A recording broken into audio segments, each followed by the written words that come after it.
Hello. Welcome back to my channel. This is Nina Plavnik.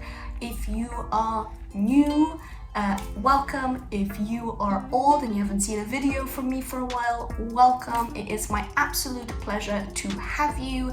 Stick around because we are going to talk about some lovely things today.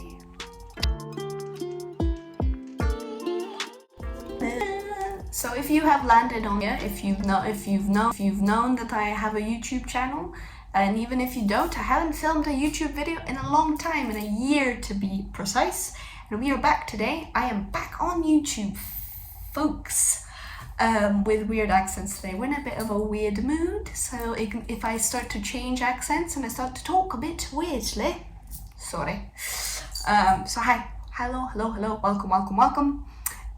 This is going to be a super casual video. It's completely unscripted. I have a more or less of a general understanding of what we're talking about today, but not 100%.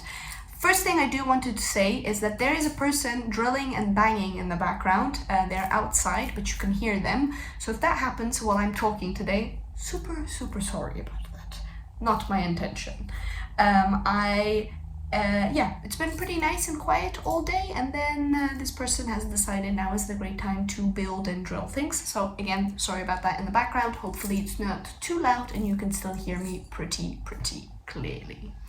So I am here to reintroduce a little bit who I am. I have some things I've been thinking about that I want to just briefly talk about, and then what I'm going to do is pull you guys some cards, sling some cards for you all, because we have the autumn equinox that is arriving on Saturday in the early hours of the morning here in Europe.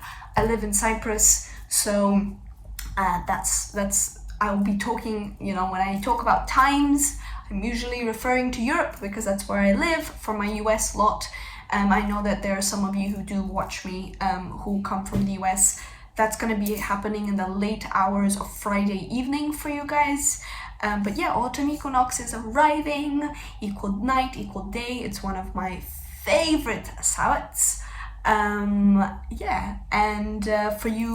For that's here in the northern hemisphere, and for those of you who are in the southern hemisphere, obviously you are celebrating the spring equinox. It's a little bit different because you guys are about to embrace the warmer weather and the blooming and all of that beautiful things, but we are both celebrating this portal of equal night, equal day, which I want to talk a little bit about in a second. But yeah, so if you have just landed, I'm not going to ramble about who I am, hopefully, too much, because I will do a more proper video about that and where I've been and who am I and the different things that I have to talk about as we go on. But hi again, I am Nina. I am somebody who often, when I open ceremonies, because I consider myself a ceremonialist above many other things, I will often tell people that I wear many hats. I am a spiritual mentor and I am an educator in that particular space. A nickname that my friends or my community has given me is the Cosmic Librarian, because apparently I am a walking spiritual encyclopedia. That's what people say. Don't know if it's true. I'm somebody who believes I got a hell of a lot more to learn, but then on the other hand, the little witchy book nerd usually has more to learn. So yes. So I'm a spiritual educator, I'm a witch, I am a priestess of the rose lineage, which means I serve the plant, the rose, in her many forms. She's a potent plant medicine that is really close to my heart. But I also serve the cosmic rose, and that cosmic rose is the planet Venus in her many faces, and her goddess faces that has stemmed throughout different cultures, and her different facets of being a love goddess, which we'll talk about in a bit. I'm a tarot reader, I am a flower essence practitioner, I am a ceremonialist, like I said before. I do have a certification in being a coach, but I wouldn't necessarily consider that title. I did for a period of time. wouldn't consider myself as that anymore. I'm more of a mentor and a counselor and somebody that holds your hand. Yeah, I'm a tarot reader, like I said, and we're going to be doing some tarot reading, and I am a diviner.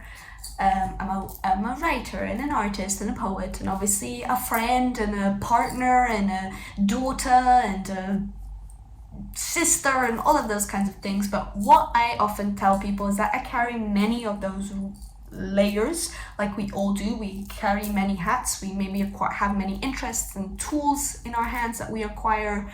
But the thing that I serve, and I've always believed that I serve, is this energy of love.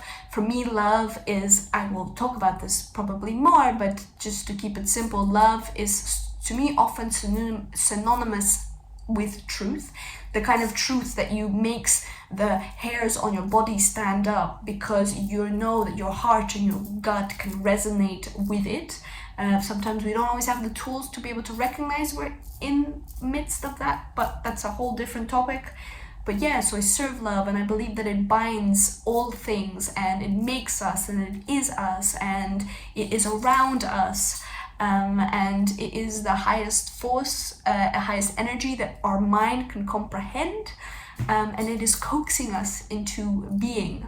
I believe that we are like plants blooming into life, yeah, there's this beautiful force that coaxes us into being if we are willing to listen. And I'm a big proponent of the fact that, there is this interpretation in society that human beings are born as canvases, that we're blank and that we don't have a preset notion of who it is that we're going to be.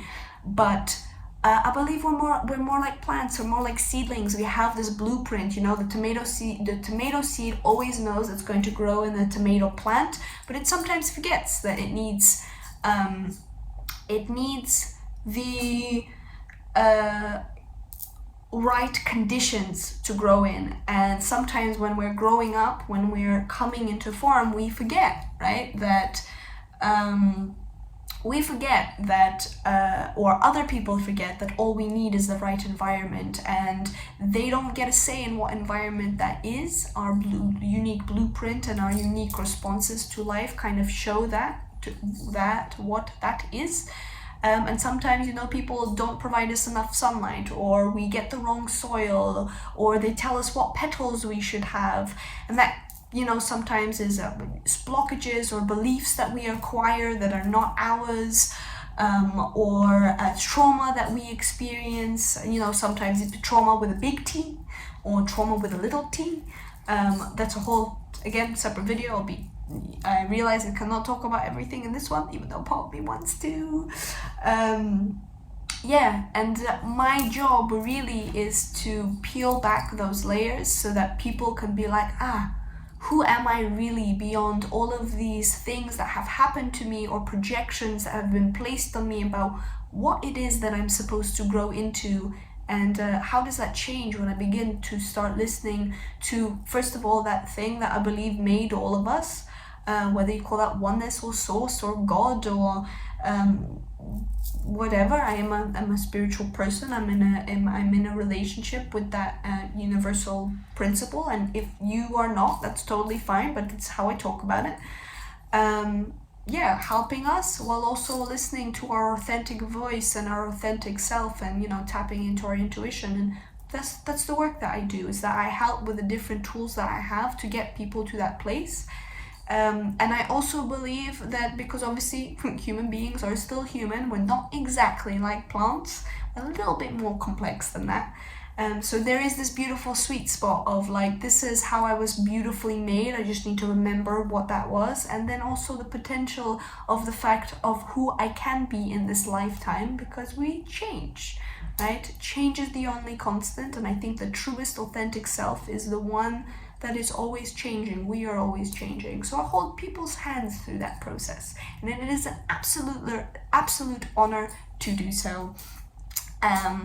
So that's a little bit about who I am and what I do, but I do lots of other things. You're also gonna get to learn about the muggle in me, the human, and human in me right now really needs it. So I have a little cup here of blue lotus. which I have been loving. It is a plant that I went on a dieta with. Plant dieta, if you don't know what that is, maybe I'll talk about it. Maybe I'll have somebody that I love and care about and is really into the shamanic ways, shamanic path. She's training to be a curandera. I'll get her on here one day. Maybe we'll do a little interview, and yeah, I'll get her to tell you about what plant dietas are. Yes, very impromptu video, so I'm going to be talking a whole bunch of stuff. You can either come stay for me rambling or not, it's up to you. So I'm going to take a quick sip of this.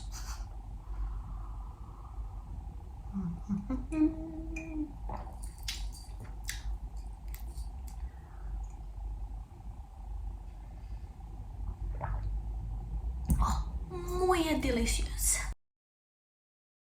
Like I mentioned, one of the reasons that I'm here, or you are here with me if you are still watching this video, or have come back to it at a later time, is that we are going to be talking about one of my favorite times of the year, which is the fall equinox.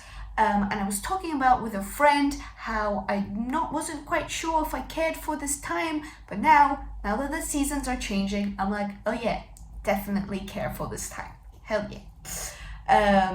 So it is the fall equinox here in the northern hemisphere, like I mentioned, and in the southern hemisphere you are celebrating spring equinox, but the idea is the same. You are celebrating an equinox, and what equinox translates to is equal night and equal day. It means beginning Saturday morning, Friday evening for those of you who are living in the US.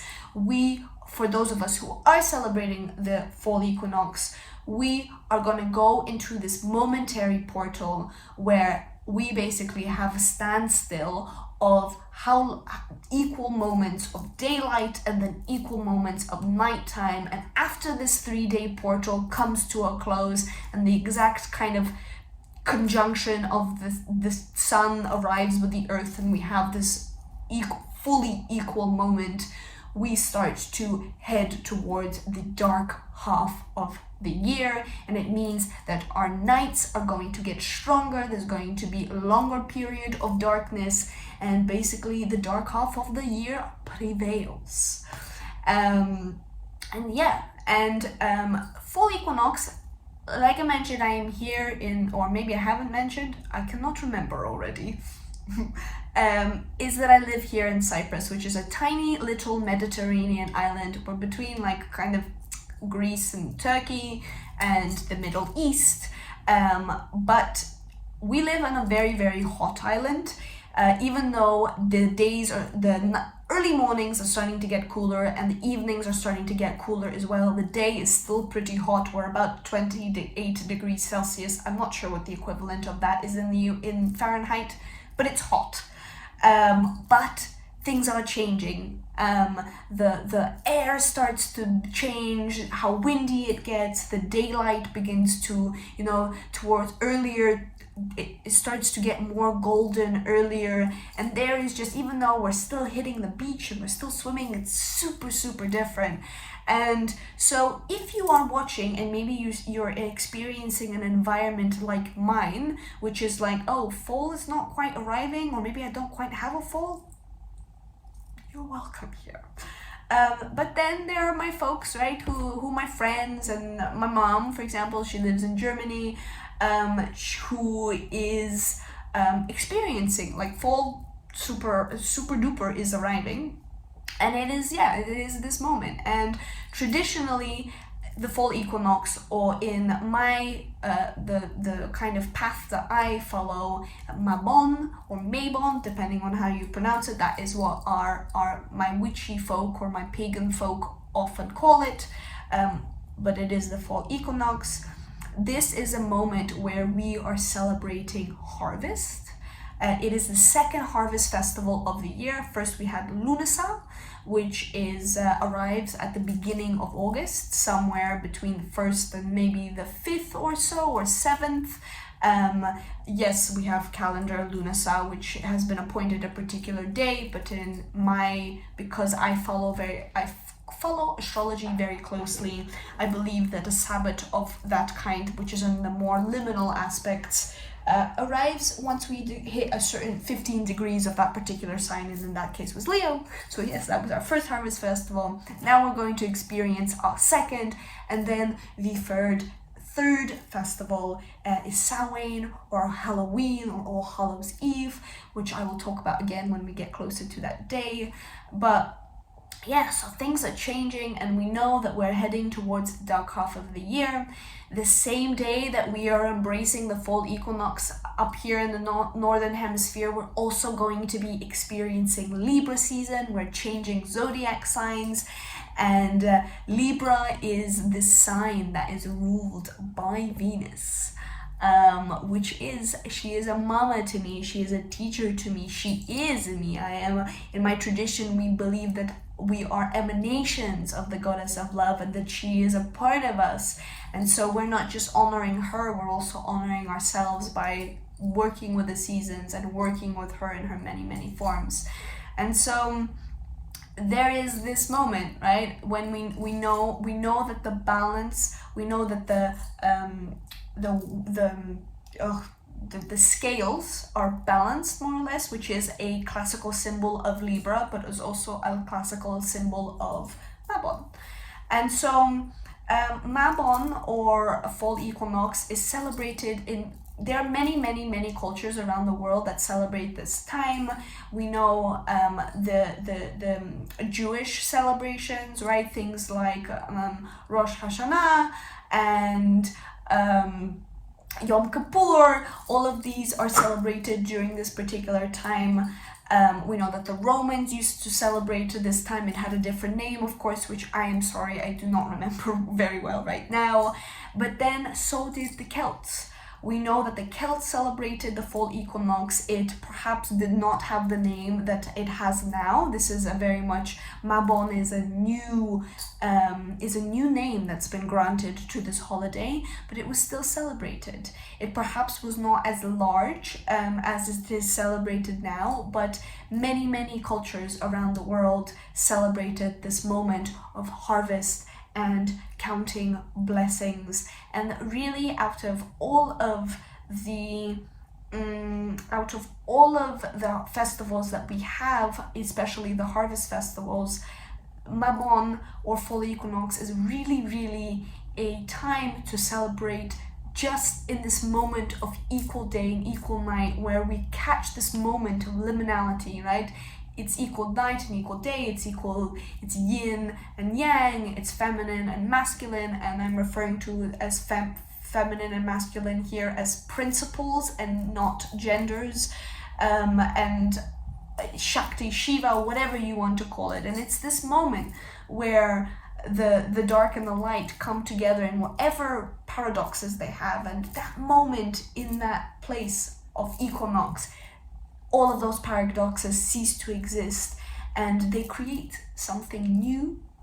They create something, both, right? They create a little something that exists of both of these things, and something new, and something that, because nature is so reflective of what happens out there, nature is also happening within, because we are nature. We feel that so deeply. And so this point right here in the middle, where these polarities cease to exist and they also unite together to create something new which acquires both of them, really, this equinox really invites us in that moment to, okay, in that moment of void, in that moment where in that moment of stillness, can I listen, allow all of the growth, all of the dreams, all of the plants, and all of the life that I have cultivated and grown up until this point. And then the void asks us, okay, what is ready to be given back to the void? What is ready to be composted? What is ready to be gotten rid of that maybe doesn't serve us or is causing a stench in our lives? And so we have this moment of equilibrium to be able to weigh out what works and what doesn't. What do we want to pick? What fruit do we want to harvest? What grain, metaphorically and physically and quite literally, we might want to pick apart.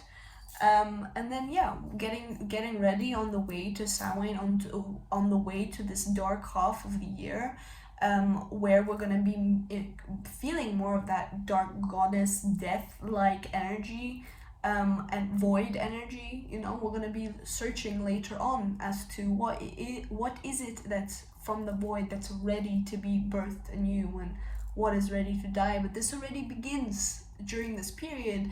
But before we even get there, we're starting to harvest, and we are counting our blessings, and we are counting those blessings, and sharing that harvest, and coming to terms with the fact that winter and darkness is coming, but in this moment, in this last moments of light, I get to share what I've reaped with the people and the communities around me, and even feed that and support myself with it.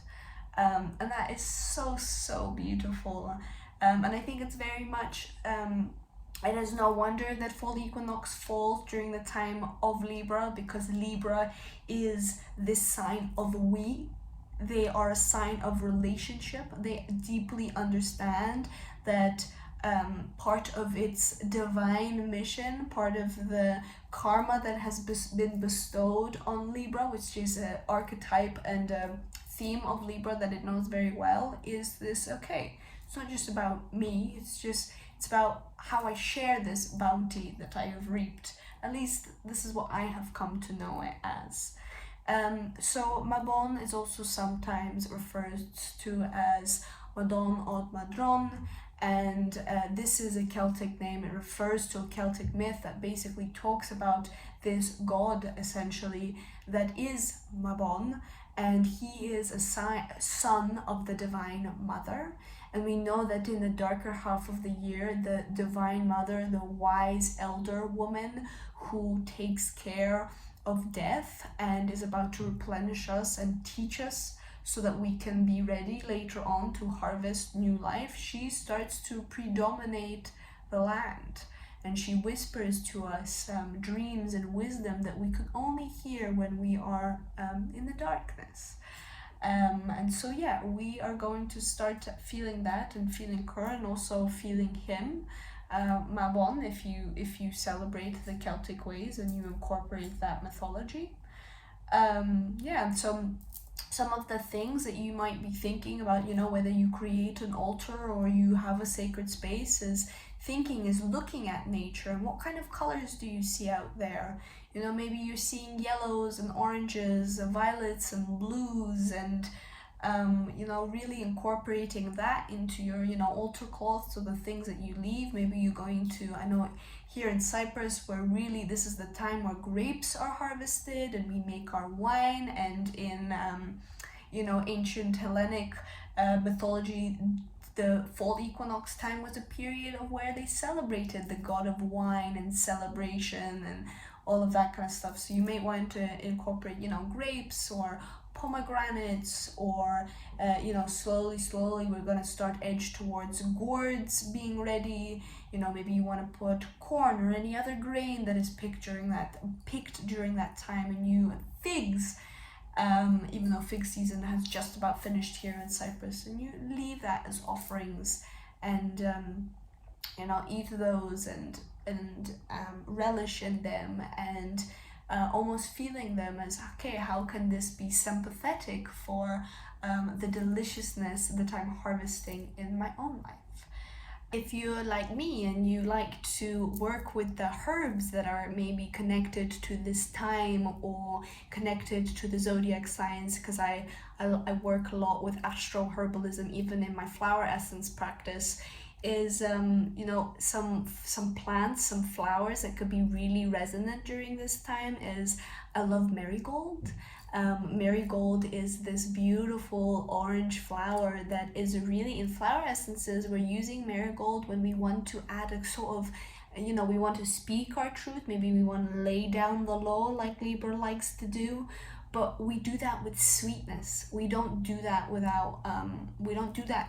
by pushing the other person out. Rose, how can we celebrate Venus without inviting some rose in there? passion flower, chicory, mugwort, right? We're starting to get into this very psychic-like energy, and mugwort is a really good with that. Vervain, Damiana. Damiana is a plant of the Amazonian rainforest, and it's an aphrodisiac. And it is very much, its signature is that of the beloved without, maybe you want to engage with that plant with a partner, but maybe that beloved is within. Oh yes, I'm just thinking, can't mention the blue lotus, right? Blue lotus is ruled by the moon and the sun. She is solar and a lunar herb, so she definitely might be something that you want to work with. Nettles, angelica, yarrow. I love me some yarrow. So yeah, some of the crystals you might be using when you're thinking maybe you want to add some crystals into your practice while you're celebrating this year, celebrating this fall equinox, sorry. Things, I think blues, purples, oranges, yellows. So you might be working with things like turquoise or sodalite or blue lace agate or blue topaz if you have it around. Maybe you're going to be working with carnelian or argonite, which I absolutely love, or maybe you're working with amethyst or fluorite, which is very much associated to Libra and is a unification of the vision in our heart. So yeah, you might really enjoy those. And in my own practice, I'm going to talk a little bit about deities, right? During this time when I am, as a priestess of the rose, I'm moving out of whatever rose temple that I was in before, which I will explain maybe what all of that means in another time. But we move out of one frequency and move into another, and I honor something called the blue rose, and every time the blue rose comes up, I'm honoring a Hathor. So Hathor is a goddess that is deep to my heart. She is like Bacchus, but I don't know if that's how you pronounce his name, but he is, the god of celebration and wine, which is very relevant to this time, and Hathor is some of the same. She is the great mother of the Milky Way, of love, of celebration, and so there's very much that harvest moment, that harvest celebration. Maybe you're celebrating Aphrodite Urania, right? Because there's many faces of Aphrodite, and this is the one that is very much associated with Libra. Maybe you are honoring Lakshmi, or celebrating Mabon, or maybe Demeter and Persephone come to your practice because this mother-daughter pair is this moment where she sends Persephone off into the underworld, and we know that the dark hearth is going to reign. So maybe these are the deities that you want to work with. There's a lot more. I also want to mention, because there is this emphasis on light and dark, you might want to focus on the light sisters. I'm putting this in quotation marks, and because light and dark, I don't really like this terminology, especially when we're talking about deities. But so you might look at like Inanna and Ereshkigal, and maybe you want to look at Hathor and Sekhmet, these sisters that come in these pairs that show our luminous conscious self, but also the shadow dark goddess aspect, and these can be honored together. So that it is that you might be able to do, that you may want to celebrate, right? Maybe you want to create a beautiful meal, you want to leave offerings to your genus Loki, your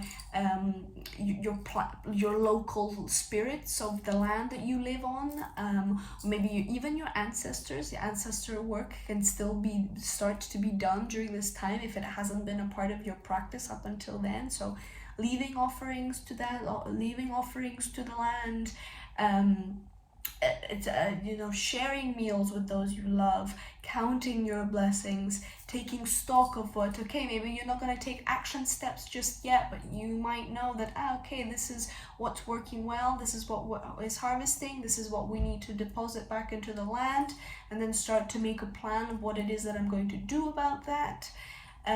Maybe you want to collect balls of grain or create a corn dolly, or you want to sing and dance and celebrate all of these beautiful things that you have cultivated. And maybe winemaking, maybe you want to make wine or some kind of elixir, or you know, start to make things with the foods that are around you to get you prepared for winter. Maybe you're going to make fermented foods, and this is all beautiful practices that you can do by yourself, but also with loved ones. Yeah, and maybe you want to begin to take stock of your relationships. Obviously, we have all of Libra season to think about that and beyond, but it's a nice time to preface that, and so something for you to consider. Before I get into the reading bit, I did just want to quickly add that this time is also, at least for me, when it starts to get cooler, and I start to change because I'm a little bit less outward and a bit of less of a busybody, and because that's the natural thing that happens when life starts to move away from embracing the light and starts to go a little bit more inward with the darkness.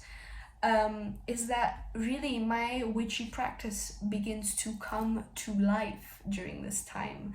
It's this reminder that, yes, I know exactly how to work with the dark half of the year, and that the darkness is not something to be afraid of, it's something to utilize, to learn about myself.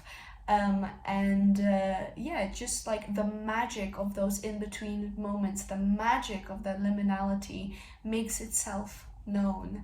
And I think now that I am back on YouTube, that I am really excited. While I have been away, while I was on my plant dieta with Blue Lotus, something that really came up was I've always been a witch since I decided that's the path I wanted to go down, and I've always seen myself as such, but I missed belonging to the community that was here, the witchy community. You won't see you see 2 videos, but actually there's a whole lot more that I hid away of when I was a witchy YouTuber. I still am one, and this is my coming back out of the witchy closet publicly online and being like, hello guys, I'm back. And so for those of you who have stuck around, and I hope to continue to create connections with you, I'm really grateful for that. And for those of you who don't know, this is who I am, what's up? One of the reasons that I left witchy YouTube, I think, that I will talk about maybe more in another video, because I realized that I said a whole bunch of things that I didn't plan, and this video is already getting kind of long. But what I do want to say is that, and I don't think this is just witchy YouTube, this is just generally how I have felt, because I'm very multifaceted and I often feel like I'm walking this middle path, and I'm not quite new agey, and I'm not quite as witchy as some people think, and sometimes I'm too magical for the muggles, and I'm too muggle for the magical, and all of this kind of stuff. It's a whole lot of reality of what I live with, some shadow material also. I mean, how could there not be? But I left witchy YouTube because I felt like I couldn't be all of who I was, or I felt like I had to hide a part of myself, and then I wouldn't be accepted into the witchy community. And this is a message, I guess, for witches who sometimes feel that way, or for people who feel that way, or maybe you don't feel that way at all. But I'm back, and I'm really excited to create witchy content. But it won't just be witchy content, it will be all kinds of bits and bobs that really ignite my heart. And the reason I decided to be a witch when I did, and I claimed that word and that path for myself, because my favorite kinds of witches are always the ones who have been defying the odds. When people tell us that spirituality is supposed to look that a certain way, so many witches have turned around being like, no, I'm a sovereign human being of power, and this is what my practice is going to look like. And I know that there has been a lot of talk, I have been watching from a distance, about how much gatekeeping there is in witchcraft, in tarot, in all of that kind of stuff. And I know that I let myself be talked into what I couldn't maybe talk about at one point, or parts of myself that I couldn't share because they weren't witchy enough, or maybe they stand a little bit too much on the new age path, and oh, God forbid you start talking about the fact that you're a witch and a starseed, or whatever else. And so I'm really, really excited as Equinox comes to reclaim that part of my path, and I hope that I get to create content going forward where many of you are going to be able to find, hopefully, some solace in knowing that, oh yeah, my practice is mine. It only has to make me fizzy, as as the wonderful Kellyanne would say. So I just wanted to talk a little bit to that really quickly, because this is the time of the witchy part of the year, and I know that I'm back, and I know that I'm gonna do witch and spiritual my way, and I hope that this continues to be a place where people are invited to do the same. Your practice is not required to look like mine. You may take some things and reject the rest, but what I hope you do get from today, and the things that I've mumbled on about before we get to the reading, is that, yeah, you are a badass witch, and your practice is your own, and I hope it makes you feel empowered and fizzy and magical, and I hope that I get to come back to all of you amazing people, those of you who make videos and those of you who don't, and walk that path to create a new kind of way to walk off the beaten track and do things in that particular way. Okay, so we finally made it. We are at the portion of doing the actual reading. If you have waited this long and you've listened to me ramble about who I am and why I'm back on Witchy YouTube, and listening to me offer you some guidance about Mabon this year, or the fall equinox this year, thank you so much, and I'm really excited for the reading portion of this. I will make sure, for those of you who have not, maybe are just here for the reading and you don't really want anything else, I will leave some timestamps. So the timestamp for who am I, why am I back, a little bit about Mabon, and then you'll get the bit where we do the reading. So yeah, you'll get those timestamps so that you can click through if you need to, and you can come back to it later, because I am pretty sure this is gonna be a long video already. That definitely hasn't changed. So we are working with the classic writer Waite. This is a beautiful edition. It's, I think, over 20 years old. I had a beautiful friend give it to me while I was in London many years ago. Then we are going to work with a deck that I am absolutely obsessed with, and I have noticed that I am not the only reader who is, and this is the Herbal Astrology Oracle by Adriana Ayales. And then at the end of that, I am going to go and I'm going to pull you a affirmation from The Universe Has Your Back by Gabrielle Bernstein.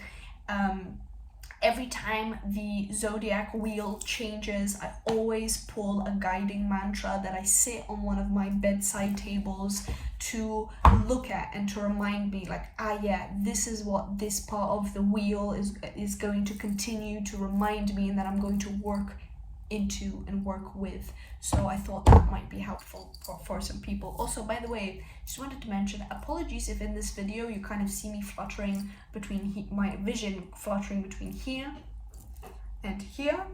Obviously I see I'm using a phone to do this, and I see myself here, but the camera is here, so sometimes I get a little bit my mind naturally gets a little bit distracted, and I kind of go to and fro. So apologies if throughout the video it has done that and you've been like, what is Nina looking at?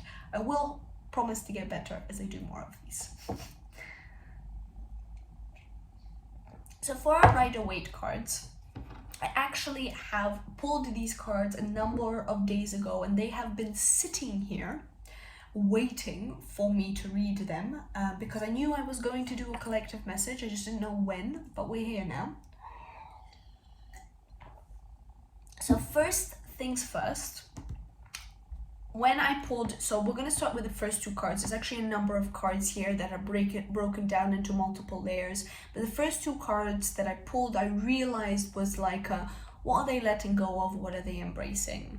And I'm going to show them to you together. So the first card that I pulled for you guys was the 8 of Cups, and the other one is obviously here. It is the it's the 2 of Wands. And what, so there is like it's very, very obvious from the beginning what the equinox here is bringing for some people. And I will relay multiple messages as I talk about this, because there is not just necessarily one message here. And also just please bear in mind, this is a general reading. There might be a few of you who watch this, so if it doesn't resonate, it just might not be for you. I can't be perfect for every single person that's going to watch this, but yeah. So the 8 of Cups really tells me is that you are going to let go of the things that are not serving you. It is very, very obvious that this equinox period for you is this moment where we need to abandon the cups that are empty, or the water that has gone toxic in our lives. We need to walk away from the source of water at all, right? Maybe there's just certain emotions that we experience from other people that are just not serving us. And so it's time to go ahead and to go let that go. And we are embracing, right? We're embracing this new vista, this new horizon, and we are moving away from this moment where we realize that actually these empty cups don't serve me at all. It's this, I am headed towards the world that has always been promised to me. And what I find actually really, really interesting here, that I just noticed while I was, pointing away at the camera, is that first of all they're facing away from each other, right? So we see, right, that he's walking away, but basically there is this like mountainy land that first of all he's walking away from. There are these rough seas that just honestly, like we have rough seas, but it's barren, and he's done here. And he is going to go walking to make it to this other vista here, maybe away from these mountains that we see here, and into this fortress. First of all, maybe perhaps what we're walking away from is this need to having to always do things alone, right? Having to be in the tumultuous waters by ourselves, and instead heading to these places where there is a fortress to protect us, with those places where there is abundance already. And maybe that's with the people in our lives that ignite our passions or tell us, this is what's possible. And and we're actually going back into civilization instead of thinking whatever that might mean for you, that we constantly need to abandon it. And what also, the thing I realized, I just got distracted, the thing that I really find interesting is that here this individual that's walking away is dressed in red, and here there is he's wearing this hat, and there is this sense of you have done all of the embodiment work that you need to do, and that whatever you are faced with in your reality, of which is which you are trying to reclaim as, oh no, this must mean that I am dysregulated, it must not be serving me, is actually not true. And the thing that's going to allow you to touch this vista, to touch this world that is already waiting for you, it's already in these foundations, is moving your life force into the way that you think about these things, into the things that you think are possible for you. And what I do want to add is, so underneath the letting go and the what it is that we are embracing, I pulled two additional cards to clarify. And let's start with the Page of Cups, what we're letting go of, and what we're sorry, I spoke ahead of myself. The Eight of Cups, what we're letting go of, and this is the Page of Cups. And what I feel is that what you're letting go of is the dynamics potentially in yourself, but I also feel it very much as other people, because we're headed into Libra season, because we're headed into this moment of relationships. There is this feeling that you are no longer accepting these cups that are either filled with these like stolen fish that someone has gotten from somewhere else, and now they're trying to prove to you how crafty they are. Or potentially, you know, just like they're stealing this fish from this abundant school, or they're capturing this fish and then they're trying to show you how free-flowing they are and how emotionally mature they are. And really it's all dressed up, it's all an act, it's all an illusion. They might be all talk and trying to emote the correct feelings inside of you, but you know that it is not solid ground, that it might be fluid and calm one day, but as soon as you potentially give them exactly what it is that they want, exactly what is needed in that moment by you from them, then all of a sudden you'll notice that, I don't know, that fish has been poisoned, or you know, it's didn't know how to swim to begin with, or that these seas are going to turn very tumultuous and very rough and very untrustworthy very quickly.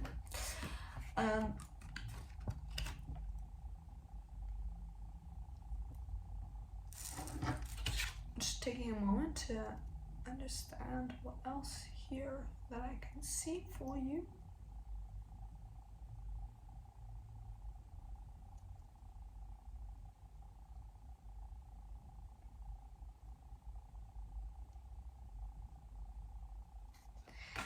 Yeah, and I feel like one thing that I also want to add in here is that you are walking away here from false promises, false opportunities that like may be charading themselves on the outside and may look like, you know, they may be I was just thinking about it yesterday, you know, sometimes we're sold solutions because they're trying to adhere to our pain points, and they're trying to play on momentarily on old wounds and old traumas that, you know, we have worked with, right? I told you here in the red and the vitality, it's like you're sorted, you are in your, like, you're in your vital place, you are embodied.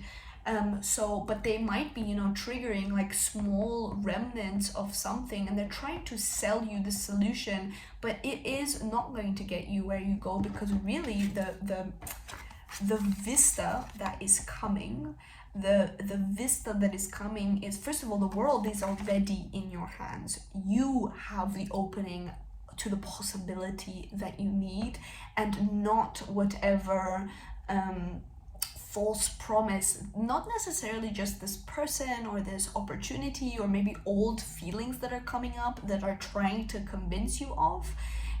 You are it's just this is something that no longer serves you. And when I pulled what it is that we are embracing, there is this, I see this Ten of, when I saw this, is so beautiful, and the Ten of Pentacles. So there is this moment, it's like here you're being in this other, you know, in the Page in the Page of Cups, in these 8 of Cups that you're walking away from, there's somebody, this person that's trying to promise you this person or this situation that is not in its integrity, that is not in its emotional maturity, is trying to promise you these things, and you know you've got to walk away from it, because you are not a novice. The world is your oyster. This forefront of the kind of legacy that you can build is really very much on its way, right? For some of you, there is this moment, you are walking towards this period where, yes, you are going to get that safe place and that safe nurturance, and yes, you're going to have the partner or the finances that you need to go on and to build this thing. Maybe it's going to be slow and steady, but it's coming there. You're going to be rewarded for what it is that you've been working at, and what you are willing to say no to now, from these people who are trying to situations that are trying to fling in front of you this carrot that is very much toxic and outdated. Not outdated, yeah, it's toxic and maybe rotten. When you are willing to trust your gut, trust your own intuition, trust the evidence that all of these cups that you've had are emotional evidence. They're emotional evidence that you have experienced, that you know what to watch out for when this Page of Cups situation or fella shows up on your doorstep, and you have the emotional data to now to be able to walk away from it, so that you can embrace what it is that you are worth. And when I asked for some clarifiers here about what this meant, what is this legacy? And so we pulled a really interesting combo here. We pulled here the 5 of Pentacles, and we pulled the Justice card, which obviously is super related to that Libra energy. And what I understood this as is, first of all, I think there's very much someone, if you've had a house taken away from you, if you've had funds taken away from you, if there's anything right now that's put you to a disadvantage, that is going to be, those wrongs are going to be righted. You are definitely going to get what it is that you're owed, or maybe that thing that, maybe this 5 of, I almost get the sense that this 5 of Pentacles also came with, this 5 of Pentacles came with a Tower moment, potentially, where everything that you knew, all of these foundations that you had, got stripped from underneath you. And what has been stripped from you was done on purpose. It was karmic in nature, not karmic in nature to punish you, but to get you out of your own way, so that you could finally be led to the legacy that is yours, so that you could build this legacy, this home, these finances, this physical environment that is actually yours, and maybe not built on somebody else's expectations of you, somebody else's traumas, somebody else's abuse.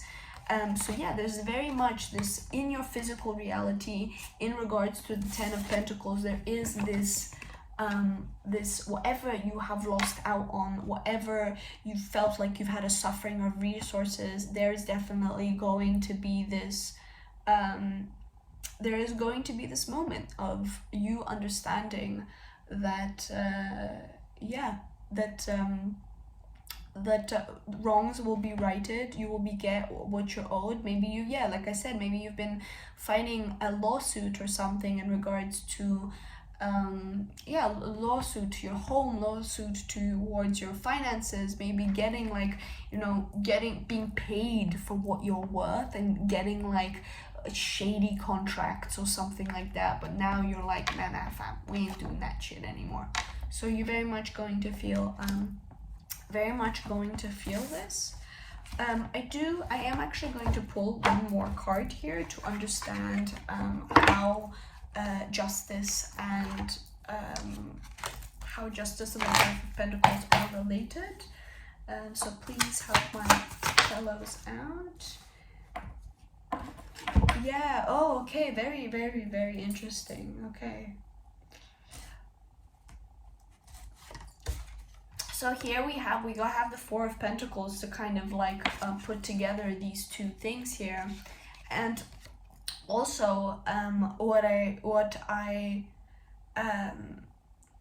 see, okay, there's kind of like there's two messages here very much, because I feel like it's split between two of you. So one is you realizing that so those you serve, those that you help, if every time, instead of you may have struggled, may have been at a disadvantage, but if every moment in that disadvantage you still looked as to how you can serve, how you can actually not lock on to, like, you still refuse to live in a scarcity mindset, and still gave, whether that was of your own resources, or you housed people, or you gave money to people who you still understood had less than you did, that you're gonna be rewarded for that. Everything that you gave away was absolutely not in vain. And I know that maybe you didn't expect to be given anything back, but this is a moment, the Four of Pentacles is telling you that yes, you are getting what you so graciously give to other people. But also, I think that you have been put in this circumstance before because you have maybe not protected your resources. You have not protected your safe haven as deeply as you should. Maybe before in the past, this data that you have received from the Eight of Pentacles about all of these emotional pitfalls that you've fallen in before, and maybe this person is representative of, like, that person who is who you have been enabling, right? We all have struggles that we go through, but at one point is, when does my kindness that I give to other people, is it being taken advantage of? Because this person is unwilling to learn their own lessons, unwilling to take responsibility for their emotional process. So it might be here a reminder that actually hold on to what it is that you're cultivating here. Hold on to it tightly, protect it, respect it. Realize that you have all of the emotional data to not be fed false prophecies, to be fed false promises.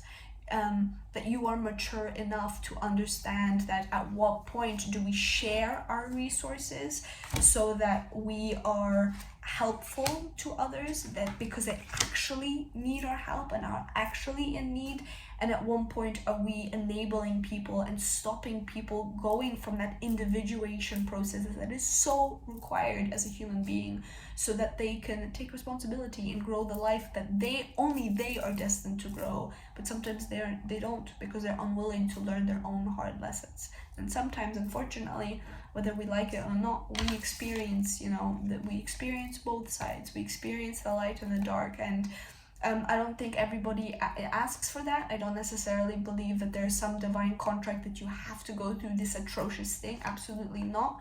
But sometimes we are able to really understand the blessings in our lives when we have gone through those pitfalls. And sometimes people take advantage of other people who are not able to respect our resources and time, because they have yet to fully learn and embrace from the pitfalls that life hands them. So before we quickly finish, because I realize that my phone is also about to die, I am going to pull you guys a quick, I might need the book for this one because there's so much good energy in here. From the Herbal Astrology Oracle. So what message do you have to add for the collector in regards to this Equinox message? Oh, one more? Should we do one more? Yeah. Okay. Alrighty, we're back. Oh, damn. Okay, we got some.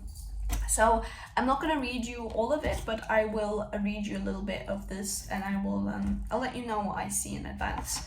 So we get ayahuasca, ayahuasca rebirth, Mama Aya has been super present for a lot of people in my life and also in other people's. And then we have Mitraginya. I could never pronounce this correctly, I'm very sorry. And this is shapeshifting, and the astrology, the signs that come with it. So we got like the astrological rulers that we have. So we have Pluto in ayahuasca. We also have Pluto, we have Jupiter, and we have Neptune. And here I cannot remember what this glyph is, so I'll check it in a second. And we also have Neptune here. I can't remember exactly what day. I think it is on October 10th, if I'm not wrong. Pluto is actually going to station direct after having been retrograde for a number of months back into the sign of Capricorn. So we've been feeling that after being back in that energy after it started to move towards Aquarius. So we are feeling that rebirthing period for sure. We are going to be moving out of those old structures, those old, how do we show up to public life, those, you know, structures in society, and maybe the relationships that we have with those things. And now we are going through this rebirthing period. You know, there is this moment that we are walking away from all of the things that do not serve, so that we can go and embrace this new legacy that's on the way. And I think the Mitarganya is a shapeshifting, right? There's gonna be moments that when we're rebirthing that our ego tries to catch us in, which happens, especially when we're going through growth spurt. It tries to lock us back into old ways of being. So it's a reminder that, you know, like, it takes time to shapeshift out of those things and to be aware of the ways that we might be pulled back into old parts of us.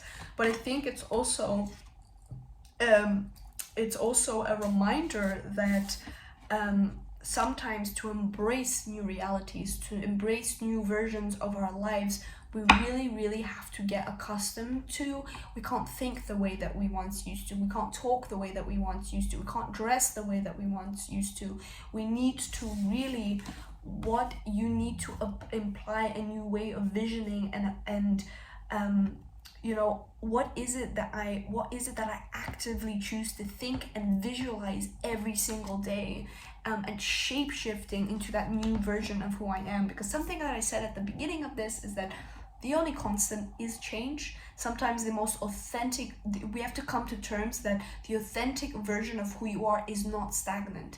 It is always going to be changing. So in this new aspect of your life, where this new part of you is ready to be embraced, it's calling on you, it's dawning on you that I get to live this life and I get to protect it, and I get to be surrounded by people who understand that we have to shapeshift into that version of ourselves before our ego is fully acquainted with the fact that, yeah, that's who I am. So I'm going to quickly read you the little guidance message as well. I'm not going to read what the herb is for right now, but I will read to you. So it's ayahuasca, it's rebirth. There is obviously Capi and Psychotria vidris are two of the plants. Ayahuasca is made a brew of two plants, and the upright meaning is that it is rebirth, mastery, great revelation, discovery of higher self, meeting with the creatrix, divine messenger, gifts from spirit, realization, telepathy, and transcendence. And the guidance in this book is: you are mastering the power of awareness when aligning to a higher power. Ayahuasca spirit is here to support your ascension, drawing upon ancient wisdom embedded into your DNA and the earth. Allow yourself to be shattered as you travel through the cosmic womb. Ayahuasca catalyzes purification through the cathartic release of the known, only to reveal undiscovered terrain within your soul. You are one with the magnetic brilliance of Source, the intelligence that orchestrates the great mystery. Feeling lost in the labyrinth only comes when a loss of intention,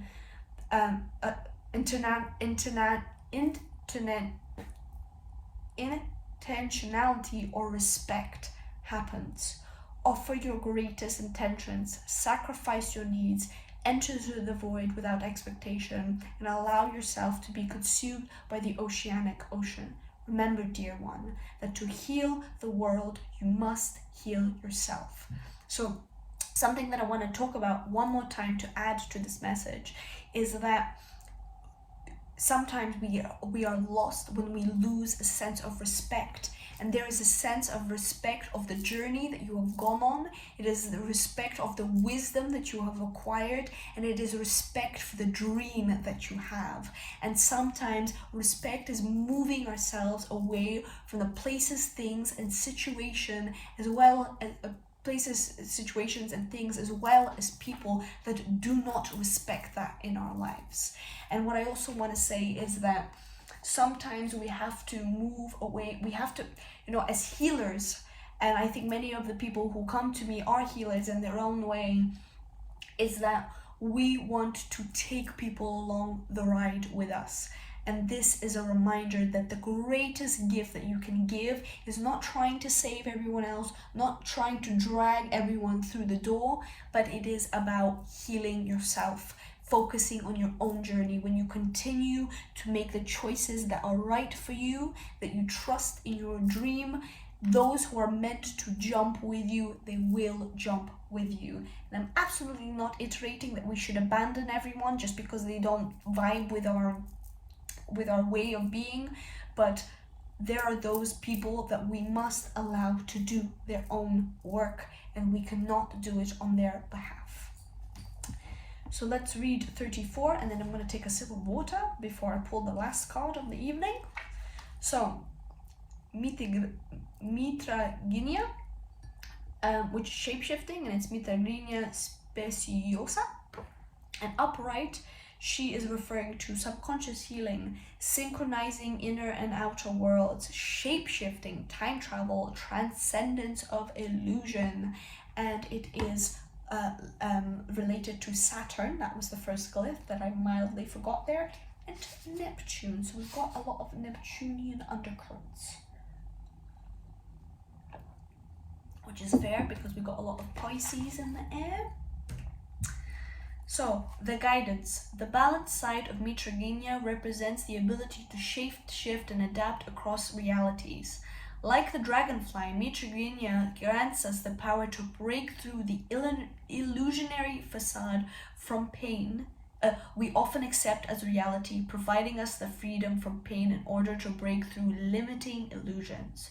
Dragonfly, like Mitragynia, help us initiate subconscious healing from the trauma experience from endless cycles of pain and suffering. Dragonfly medicine invites us to seek out the parts of our habits that have gone unchanged, unnoticed, and stagnant.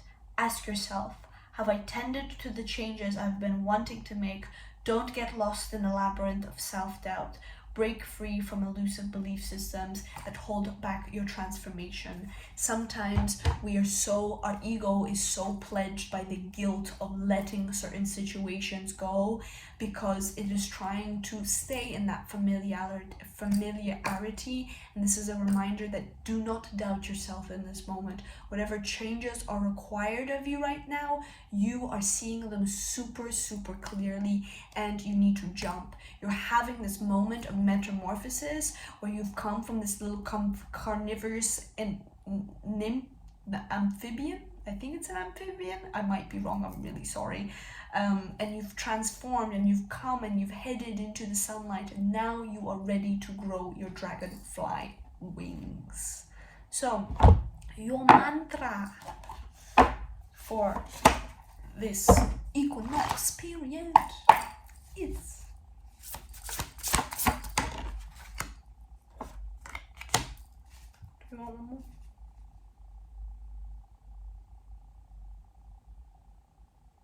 No? Yeah, okay. Taking a moment to check in with my intuition. So, our mantra, and I love that we've been talking about the moon and the sun's total confirmation here, and also get down with the trees, ground.